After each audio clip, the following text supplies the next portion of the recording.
Mirëmëngjesi Lezhë, përshëndetje Shqipëri. Sot festojmë ditën e rinisë, ditën kur studentët rrëzuan diktaturën. Vetëm që ajo të kthehej në një startup.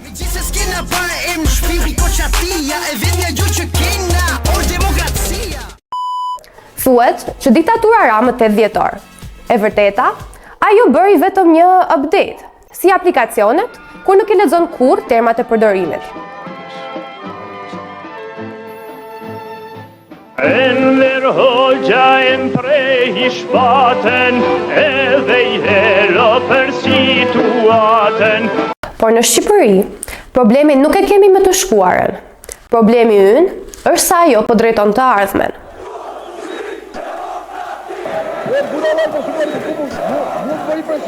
Shumë një nxënës në matur semestrin e parë I del 8, janë totalisht makinacione. Mos bëj pyetje që s'kam përgjigje.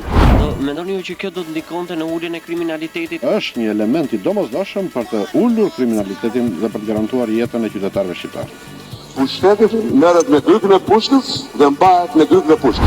Njohja jone madhe padyshim shkon së pari tek presidenti Shakur Amizalia. Në Shqipëri nuk u hapën dosjet, nuk pati ilustracion, nuk pati dënime. Pati pensione speciale për ata që urdhëronin pushkatime. Katovica funksionoi për mrekulli. Nuk ndryshuam sistemin, vetëm logon. I njëjti mentalitet, të njëjtat fytyra, të njëjtat zakone.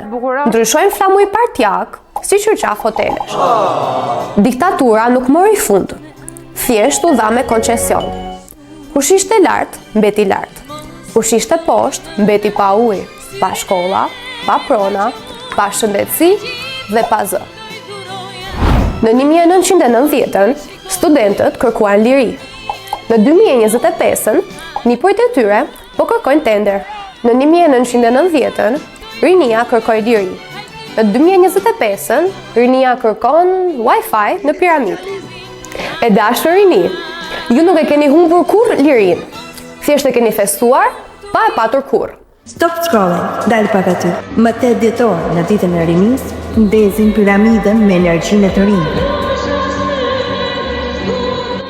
Institucionet tona ju ftojnë të festoni ditën e rinisë në piramidë, simbolin monumental të narcisizmit totalitar. Ju vran ëndrat aty, tani ju japin VR Street Party. Kjo është arsyeja pse Shqipëria fitoi një rekord botëror, vendi I parë kur rinia feston ditën e demokracisë në terminalin e largimeve. Kjo ditë nuk është për selfies, as për VR party. Është për të bërë pyetjen që askush nuk guxon ta bëjë. A jemi vërtet të lirë apo thjesht të mpirë? Gëzuar 8 vjetorin. Demokracia nuk vdes nga diktatura, vdes nga harresa. Me dhëmë dritë këtij popullit të ketë kulturën. Kur të ketë kulturën, atëherë mundet me ecë përpara. Padyshim shkon së pari tek presidenti Shakur Amizalia, I cili me një mençurit dhe kuqim që u hoqi një sitem të ushtrisën dhe bejat shlimtare, u hoqi vendin tonë. Ka qenë bilet Shakur Amiz që mësuesi fizikulturës nuk arrinte ta zbërthente dot atë. Po s'mund të zbërthej, po s'ka. Edhe ndihmonin këta të matematikës potencialisht.